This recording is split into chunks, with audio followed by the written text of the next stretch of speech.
She is got a program where she believes that you can travel with me, myself, and I. Let's hear more about what that means.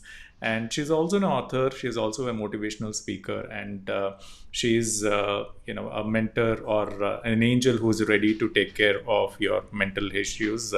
If you have issues where you don't have answers, you're getting stressed or depressed during COVID, she has done a lot of activities. Apart from that, she is also empowering women. She is won an award in Australia. She is from Australia, and she has won a couple of awards where she is recognized for her talent. So maybe Yogita, you can brief a bit more about yourself to our friends out here in India, and now everything is global. So what are the things you are up to right now? Hi, thank you for having me. This is so exciting to be able to stand literally in Australia and talk to everybody in India. Where has the technology taken us now? Thank you so much. This is an absolute pleasure to be interviewed by you. I am, like you mentioned, I am an author. I help and empower not just women, pretty much everybody and anybody who would like any help with their mindset. And it doesn't just stop with our mind, because it starts with our mind, but it actually affects connection, body, mind, and spirit, so to speak. So I'm really passionate about this, and I'm really passionate about getting this message out to anybody and everybody that will give me 5 seconds of their time, obviously. And yeah, so I wanted to come on board. And with COVID in 2020 hasn't been the year that most people dreamed of, so to speak, or there are so many challenges thrown our way. We are all kind of like struggling, feeling a little bit stuck, and also not really finding that what we call that motivation. So I really have been working quite a lot on motivational workshops and doing retreats, normally all around the world, but at the moment, just in Australia. Not even all of Australia. I'm from the Queensland state, so we're only allowed to travel in Queensland, so it's just restricted to that. But I'm doing quite a lot of online workshops, retreats, and one-to-one sessions with, connecting people with their own abilities to how to help themselves, so to speak. So yes, that's what I've been up to. Cool. So where are your roots from in India? Good question. We have going back 4 generations, so don't really know exactly. My mother's side of the family have come from Simla. Don't know the towns and so forth. My father's side of the family, I don't know much about, because it is the family that hasn't really had too much connection in terms of how they come about. But yeah, so it's hard to answer where they came from. But I think when my grandparents were talking when we were really little, we should have paid attention, and we didn't. And now they're not around to get more information from them. So yeah, so pretty lost, but I love India. I'm very passionate about everything to do with India. Even though I talk about this in my book as well, like I look Indian, I feel Indian, I am Indian, but I was not born in India. So, growing up in Western world, it was a big conflict. It was something that I felt I didn't belong in this sort of environment, so to speak. I felt like an outsider. And now it feels like, with the social media and the technology, you can be anywhere. It doesn't matter who you are. And the world is really now mixed so much. You can be, like from anywhere. It doesn't matter. You kind of belong as long as you know exactly what you're doing. So yeah, it's quite interesting. So solo travel is something which is pending in my bucket list. But why did you choose solo travel as your passion? I've gone through your website, well Yeah. designed, and I love the services, and it clearly talks about what is it meant for in terms of travel, the mindset. So Yeah. why solo travel? So it's actually quite a how do I describe it? It's actually quite a passion of mine to travel, just travel in general with family when I was little, and then friends as I was getting older, Mm-hmm. and so forth. But when I got to like, being a mom and a businesswoman and a wife and everything else, you have so much on your plate that you actually don't have time for yourself. You normally put everyone else first. So, you're full on working normally 8 to 10 hours a day. When you're not doing that, you're a full-time mom, you're a full-time wife, you're a full-time daughter. So you just absolutely busy doing every other role in your life and the responsibilities you do have. You actually forget to look after yourself. Um, so I got to a place where I was starting to really struggle with that whole, luggage I was carrying, so to speak, or baggage, you can call it, or those emotional, ties. And I felt like I was drowning in that process, and that drowning was not helping me be a good mom. It was not helping me be a good wife. It was not helping me be a good businesswoman either. And all of those things I really wanted to strive in. I wanted to be something that my daughters are going to be proud of me. And I wanted to be something that, with my business, that business actually makes difference in people's lives. So it got to a place where I was just like, not really thinking, but just acting, like actions. So you just like feel like you're driven by something. So I just literally booked the ticket to go somewhere all by myself. And then before I even did that, I had no concept of what solo traveling was. And that was my very first step. So when I actually arrived to that destination, all I wanted to do, believe it or not, was just sleep, literally just sleep, not look after children, not cook and clean, and not go to work. I just wanted to throw my bags and just sleep. And just like, it was almost like trying to run away from my life. Mm-hmm. But that experience allowed me to actually have a good look inside at my life, because my life is what I created it to be. I created this life. So I had to make a decision how I can change what I created and what I wanted from here on, so to speak. Because what I wanted everything before was what I created. I wanted to be this and that and the other. And I created that. I created an extremely successful business, because before what I do now, traveling with me, myself, and I used to have a hotel business, Mm-hmm. which is 24/7, really busy corporate world.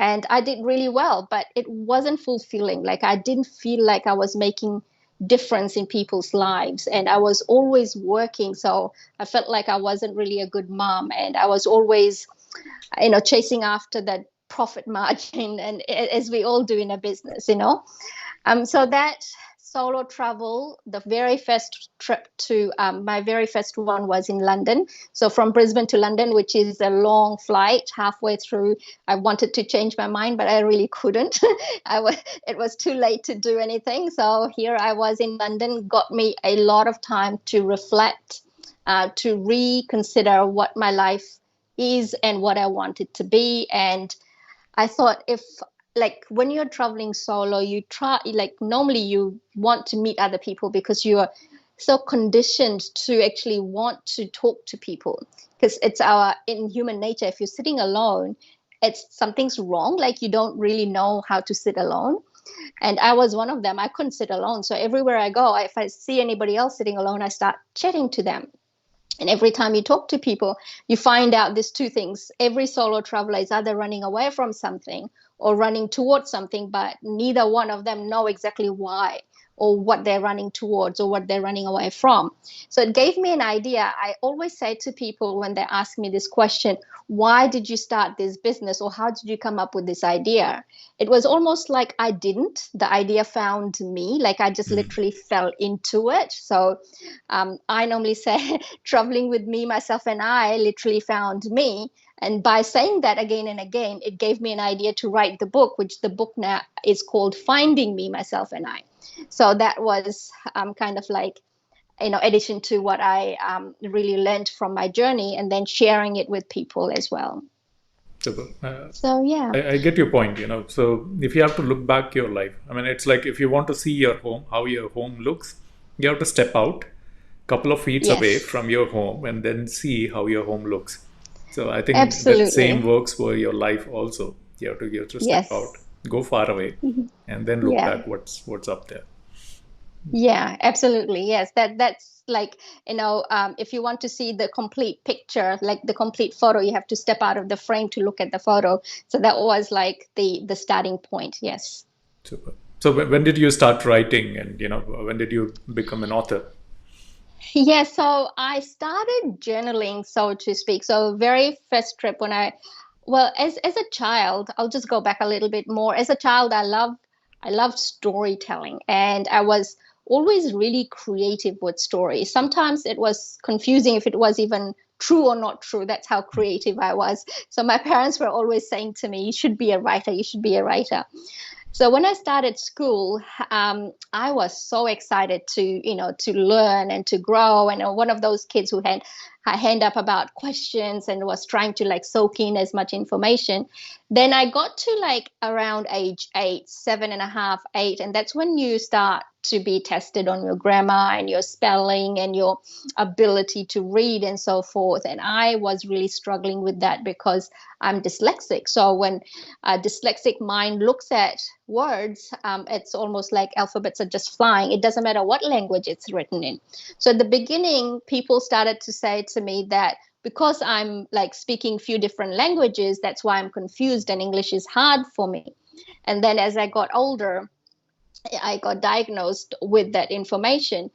But long story short, when I started to write, as a child, I would write in pictures. So I will tell stories in pictures, not so much in words. And then as I got older, I worked more like, as a dyslexic mind, you have to work 10 times harder with your reading and your writing. So the passion was like so deep that I would just not give up. So whenever I would read, I would have my finger pointing in each word as I'm going through to keep focus of the story. So that's how I actually learned how to, keep that love for reading and writing going. But it was more so the storytelling than the reading and writing.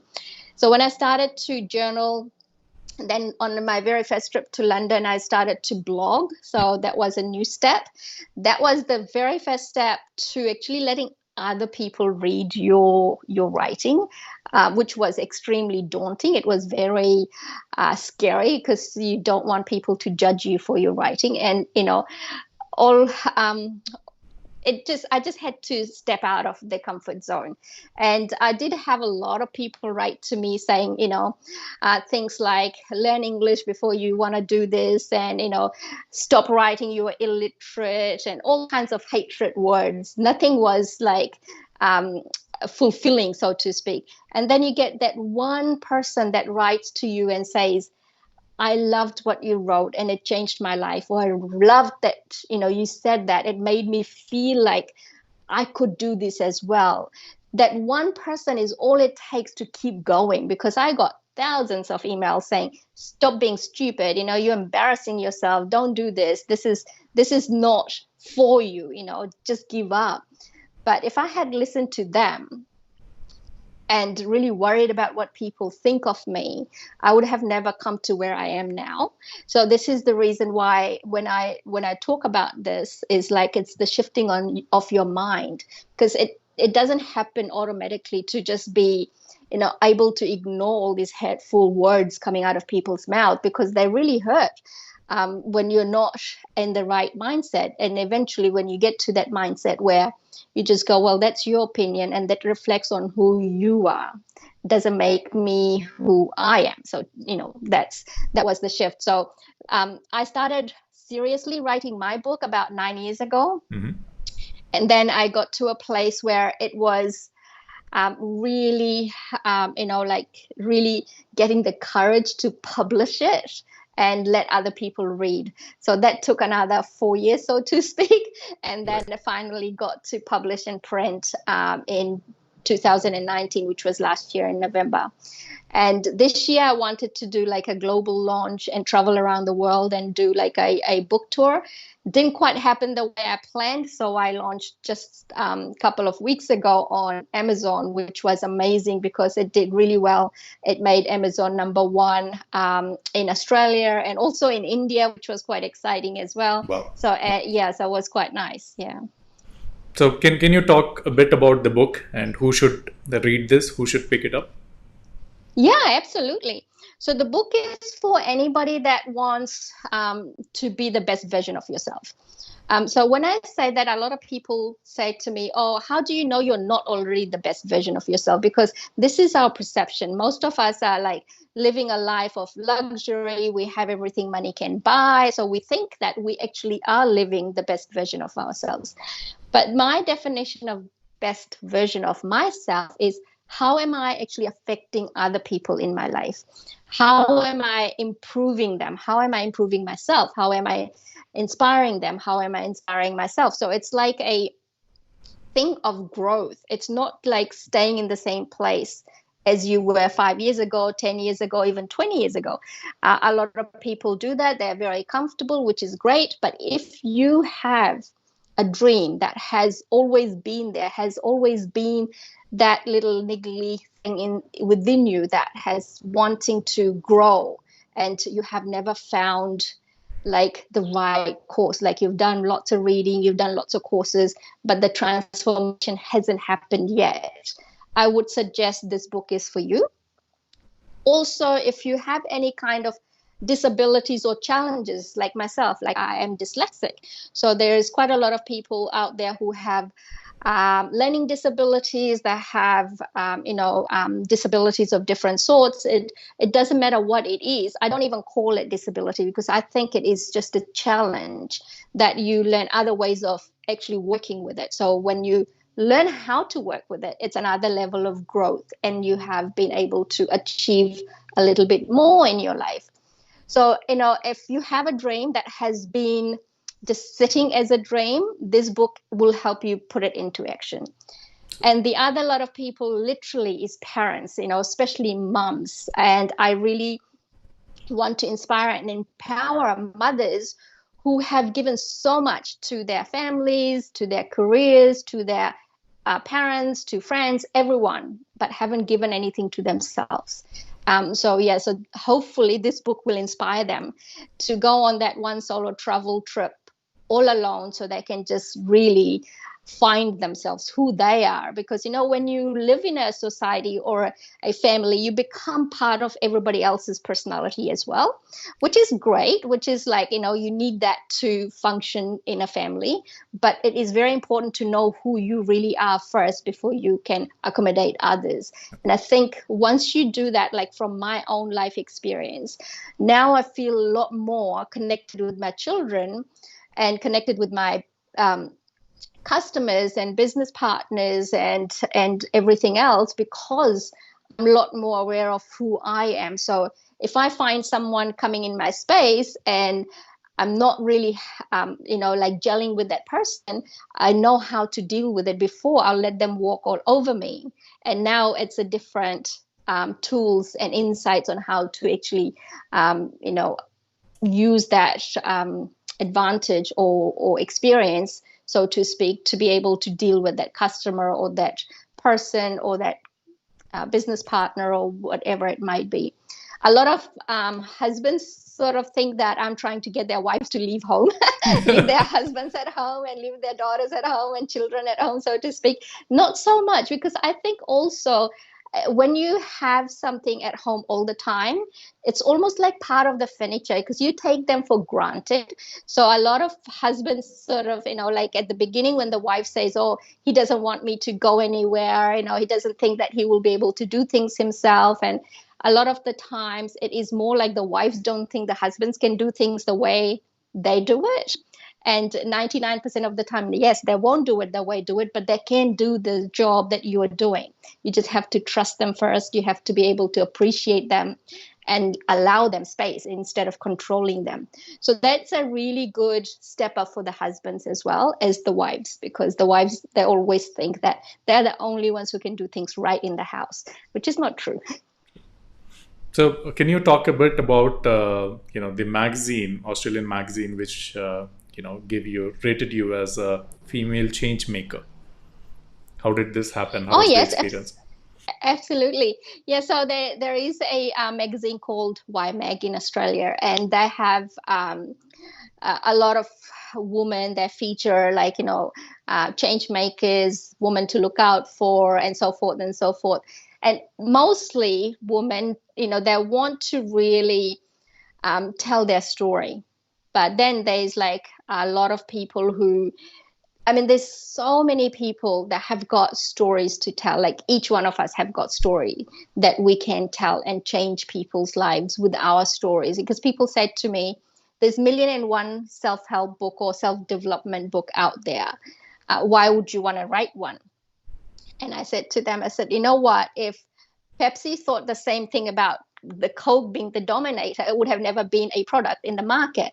So you got to believe in what you actually stand for. You got to believe in what your reason for your business is. And if your business is just about making money, so be it. But then again, when you dig deeper, and like when I talk about deeper, there's always a reason why you want to make money. Like for me, if I didn't have kids, if I didn't have to pay the university fees and this and that and the other, I would do my job for free because I love it that much. But there has to be exchange of money because I got to pay my bills and raise my children. So my why for this business is my two daughters. Like I really want to give them the best going forward, so to speak. So when we actually came across this magazine, I was like a startup. I was just starting my business. I had done a big transition from selling my hotel to starting this business, and I was making a lot of noise in the social media, so to speak. And then I got a phone call saying I would like to interview you and see where it goes from there. Next thing I know, we had awards night, and I was nominated for a startup business and an innovative business idea and a change maker. So that it was a great privilege and a good stepping stone to get started in that right industry. The idea was not to really have these titles to have a big ego. It was more like have these titles to have that ability and that respect to be able to help more people, because the more people kind of have that respect for you, the more they will listen to your message. And I grew up literally studying Mahatma Gandhi as my mentor, and like he was big on like do good deed with your right hand, don't even tell your left hand. So I really struggled with trying to pump myself up or sell myself to the world, or try to build that trust. I still do sometimes. I have to like remind myself that if I don't tell people, I won't be able to help people. So that was the transition in my own mindset and my own growth. So yeah. Super. So, Yogita, we have some rapid fire questions so that our friends can get to know you well. So, are you all set ready? Sure. Yeah, sure. Yeah. In your life, have you ever set two friends up for a date? Say that again. Sorry. Have I ever? Set two friends up for a date. Yes. Yeah. Just two? Yes. Just to. Okay. Have you ever met one of your heroes which you really admire? Not in person. No. Okay. Yeah, you're more into mental health training, or you basically preach, you support people in terms of mental health. But do you believe in psychic reading? Uh Yes, I believe in the energy that people do have when they're connected, that Hmm. they are able to pick up things that a normal mind doesn't. So, yes to your question, yes. Yeah. Did you always have this plan of running a business, or starting a business during your childhood, or it happened accidentally? I think it was subconscious because my grandfather, he had a business. So he had a bookshop. And believe it or not, at the time I didn't really pay too much attention. But before that, like before we were born, I think he had a jewelry shop. So he used to be a jeweler.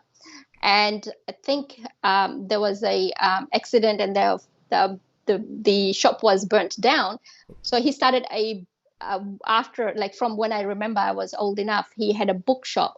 What now I think of it is he could never read or write, so I don't know why he had a bookshop. So it's subconscious. I think it has always, like, I always used to go to his shop. I always used to like set books up and try and sell things. And so it was always in my back of my mind that I would be a businesswoman. Like, I graduated from university doing accounting and economics.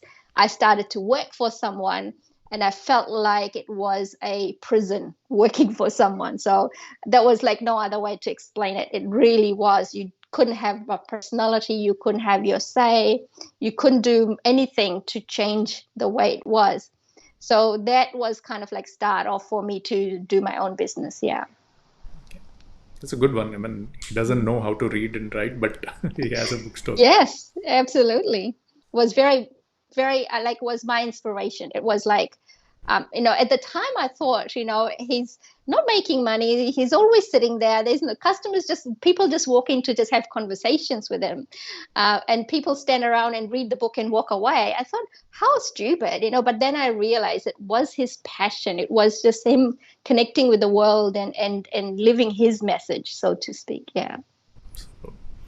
So, have you ever been afraid of your physical safety? You've traveled. I mean, you're also talking about solo traveling, and you Yeah. are a specialist now. But personally, did you ever encounter a situation where you were concerned about your physical safety?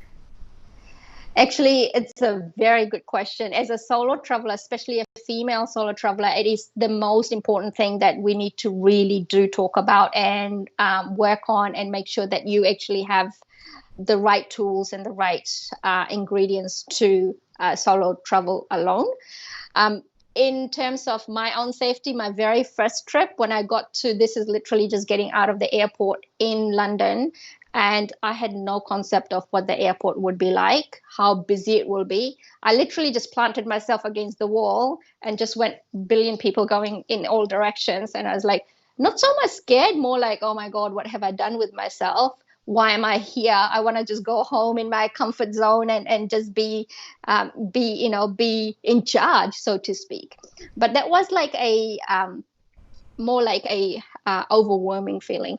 Um, to be totally honest, I haven't really put myself in a position where I have felt like I am actually in danger, in like my physical being is in danger, because I am very strategic about where I am, what I'm doing. I don't post on social media right at that minute. I will post about I've been there after I've left.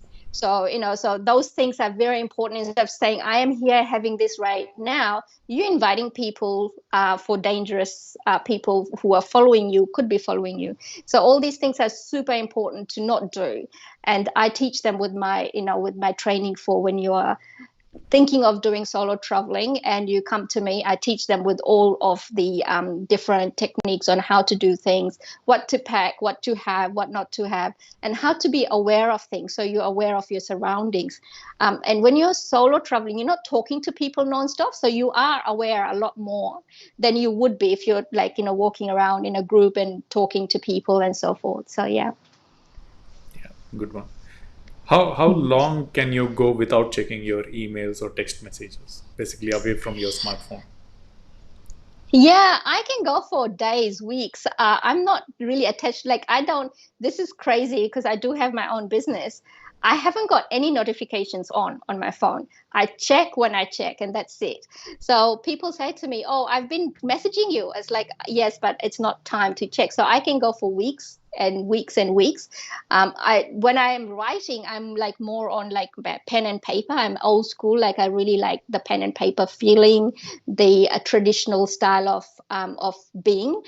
So I can go for weeks. If I didn't have a business, I won't even have a phone. Good one. So if you could choose, in your own life, one obstacle, okay, which you have not faced before in your life, which one would you choose? That I have to, I need to have this obstacle because I've not experienced it. Sorry, say that again. I missed the first part of your question. Yeah. So if you get a chance, I mean, you have an option where you can choose your own obstacle. Choose my own obstacle? Yeah. That's an interesting one. I haven't really thought about that, to be totally honest. I would probably choose. I would probably choose to really try and live like a man for a day. Try to get into a man's head to see how things work up in there. Yeah, that would be one obstacle I would pick. Yeah. Good one. Okay, we'll switch places. Okay, Yogita, Yes, yeah, for a okay, day. let's Yeah, do that. but only for a day. Okay. Yeah, just one day. I'm sure you'll have enough after one day of being a female, and I'll be the same the other way around. Yeah. Okay. The best compliments that you've received, either for during your business, or from as a motivational speaker, or somebody whom you've counseled. Most beautiful things that people have said is that I have made them feel very safe and like they have connected, which is great because it is the hardest thing to do in business, to actually really connect with another person. Nowadays, I get more thank you emails than hate emails, so to speak. So, one of the most humble things is what I said made a difference in their lives. What I said helped them in their journey, or the advice was something that they really needed at that place at that time. Yeah, so those are the common ones. I just love meeting people that like you have a connection, and even though you don't see each other ever again, but you never forget that person. Mhm. So most of the time I get emails from people 5 years after we had met somewhere in Barcelona or France or India or Italy or wherever, and they'll say, oh, your photo popped up on Facebook and I remember you, or you taught me how to make rice, or I told them how to do something that was they were doing it wrong, or they were doing it in a way that was not like productive, so to speak. So just leaving a little piece of you with someone is like life changing. So your friends and family members are always observing as to how Yogita is growing up, what she does, what is she up to nowadays, etc. So if I go and ask one of your family members or one of your close friends who've been there with you for a long time, what is the most out of box character, or out of box choices that or one of the out of box choices which Yogita has done, what would they respond? Yeah, they'll probably say to you, we don't really know what she's up to now. They have just given up. But yeah, the most out of box thing with me is I'm always like with my traveling, it's not just solo traveling. It's always like trying to go to places where people normally don't go to. It's not just like the big cities where well-traveled cities. So it's like, going to remote places where I could really totally be kidnapped, but I don't have any money, so people don't want to kidnap me. So they will always just be like, oh, we're always worried about how she might be, she might go missing, she might get killed, she might get kidnapped, all of those things, especially my sisters and my parents. And my children probably not so much, because they're at the age where they want their mom to be gone for a longer time so they can be naughty and do what they want. But in hindsight, I think they will miss me when the fridge is empty and the bank balance is empty and they can't buy things they want. But yes, mostly people will say that she's just like really driven and just constantly doing things that is out of the box. Like I don't do anything that's normal, so to speak. By nature, I'm an introvert, so to be able to do like public speaking like this, interviews and all that sort of stuff, I just really get in the zone, like I'm talking to a friend, like my best friend. So I'm not really thinking of it as like daunting experience, so to speak. So I don't find that as that's out of my comfort zone. So they will normally say that, if you meet her, she's very quiet. She, like, in the private space of my own home, she's very quiet. She doesn't do much in terms of telling people what to do and stuff. But in my business space, totally opposite. So yeah. So the final question, and this is the episode about 1 minute CM. So if you become the chief minister or the minister for one of the states of India, based on your perception, since you're based out of Australia, and you just hear about India, okay? Yeah. So based on your perception, what you heard about India, what things which are going wrong in India, what are the positive reforms you would focus on if you become the minister for one of the states in India? That's a very good question. And to be totally honest, I've thought about this many times. So I would really start with education. Education, not so in a school system, but education for life. And the reason India is just amazing country is because there's so much wisdom. The wisdom is like, that it's just been there 5,000 years or whatever.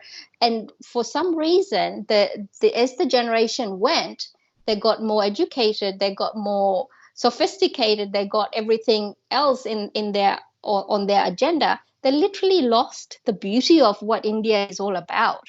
They lost the essence of really feeling proud to be an Indian. Like, I feel so proud to be an Indian, and I'm not even born in India. So it's such a shame. So as one of the, if I ever got a chance to even speak to one of them, I would be like really preaching this: bring the love back, bring the all the wisdom back. Your yoga science. I spent hours ever since a child. I've been learning and studying, and there's so much wisdom in there. Why is that not taught in your school system? Ever since British has come along, all that has just totally disappeared. Time to claim it back. Time to claim it back, to really actually be proud of who you are. All these amount of suicides that's committed, all this amount of depression and anxiety and all that doesn't need to happen, because we actually, like, when I say we, India really actually has the right tools to be able to do this easily, effortlessly, because you speak the right language. Like, I'm trying to learn Sanskrit because most of these things are written in Sanskrit. That's how deeply passionate I am about this. So when you go to that place where education is not done to educate you to make lots of money, but education is done to educate you to have a lifestyle of blissfulness, have a lifestyle of health and wealth, and everything's kind of like come together as one unit, instead of like driven by ego, fear, and whatever else that has happened. The more modern we're getting, the more we're losing touch with that. So that's what I would do. I would really just bring back the ancient wisdom that has existed forever and ever and ever. Everyone else in outside countries taking advantage of it, while India's just taken it for granted. Sure, I completely agree with you. But good point. Good points you've highlighted in terms of education and the wisdom and the actual treasure we own in India. So Yeah. yeah. So thanks a lot, Yogita, for joining us from Australia and sharing your experience, your journey, and thanks for motivating people in your own means, and thanks for leading those women out there, setting an example out there. And all the best with your book. And it's an honor having you Thank here on you. this particular show. So, friends, we'll share the social handles. We'll also share the links for which the book is available, where you can go pick it up, and also follow Yogita. She is online. She gives her perception, or mental health capsules, I would say, small capsules which would really help you out in your career, in your life. So do follow and encourage Yogita and get some tips from her. Thank you. Thank you so much. Really appreciate the time. Really appreciate the questions. Really enjoyed your company. Thank you so much. Thank you, Yogita. Thank you, friends. Have a great week ahead.